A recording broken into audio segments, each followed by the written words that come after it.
Good day and welcome back to another DBZ Dokkan Battle video. In this video we're going to be taking a look at the INT Yamcha, Earth's dominant elite Yamcha, and how good he is post EZA. Now Yamcha is a very interesting character, always has been a character that I think was good on release, but just doesn't have the same reputation because he fades out quite quickly. His lack of categories is actually ultimately the biggest hindrance he has to staying relevant as a unit. It's never really about his kit, because I think he's always been pretty good. Obviously he dropped off stat wise, but he's just a good unit. And he even leads a decent category. But I think ultimately his biggest issue is links, and the fact that he does not have that level of kind of consistency with being on a lot of teams at once. So he just tends to kind of fade a little bit from relevance, that's really about it. So if we talk about Yamcha, Earth's dominant elite, he's an Earthbred Fighters or Saiyan Saga category of 170% and 30% for those who belong to Earthlings or Turtle School. Now Saiyan Saga is not much of a muchness, it's a very small category, but Earthbred Fighters is Gohans, Gokus, Tiens, Piccolos, Yamchas, Krillins, Videls, Hercules, Gotens, Trunkses. It's everyone basically that isn't Vegeta. So it's very easy to put teams together with it. Turtle School covers a lot of Gokus. So generally it's not a bad lead. Like, it's quite a good lead. When it came out, it was considered one of the best leads in the game, purely because he was the first lead for that category. Super attack, greatly raising attack and defense one turn, which is really solid. High chance of stunning, which is great, helpful in tons of events. Then we get to the passive. So he'll activate his entrance animation when there's another Earthbred Fighters category ally on the team. Not even remotely restrictive, because to have any kind of character like that on his team is harder to not do. His chance of evasion will be up by 20% for one turn. And you have key +3 attack and defense of 200% for 5 turns. His basic effects are key +3, attack and defense of 200%, high chance of critting, high chance of evading, and launches an additional attack. There's a great chance of becoming a super. He'll randomly change key spheres of a certain type to rainbow. For every rainbow key sphere he obtains, defense up of 40%, chance of evasion up 10% before attacking. For every attack performed, attack and defense of 40% up to 200%, with a chance of performing a critical hit of 10% up to 50%. So basically, he can eventually have guaranteed crits, which is really solid. After evading an attack, he will launch 2 additional attacks, each of which has a high chance of becoming a super. And as the second or third attacker in the turn, he will launch a guaranteed or an additional attack that has a high chance of becoming a super. For every super attack performed, his chance of evading goes up 10% within the turn. So how he works, and let's just break it down super simple. Yamcha is an evasion unit. Let's not butt around it.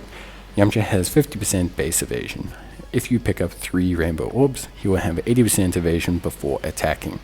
He will then basically attack, and for every attack he performs, his evasion goes up 10% again. So what that means is Yamcha will be sitting at the minimum after attacking of 60% evasion. So if you think about picking up only 1 rainbow orb, or you think about only doing 1 super somehow, then Yamcha is a 60% evasion unit, which is pretty good. Not necessarily an evasion tank, but the moment you pick up any more rainbow orbs, he becomes that. Then when you consider his consistency in terms of his critting, and the fact that he can build up to crit very quickly, this guy is a very good unit. Now throw in his built-in additionals, which can be basically multiple per turn, then he's really solid. Now obviously the thing is with Yamcha, outside of evasion, he's relying entirely on raw defense. And this can be a little bit inconsistent, but Yamcha can have a starter turn defense when fully built up with his 5-turn bonus of like 1.1 million at 55%, and without it like 700-800k.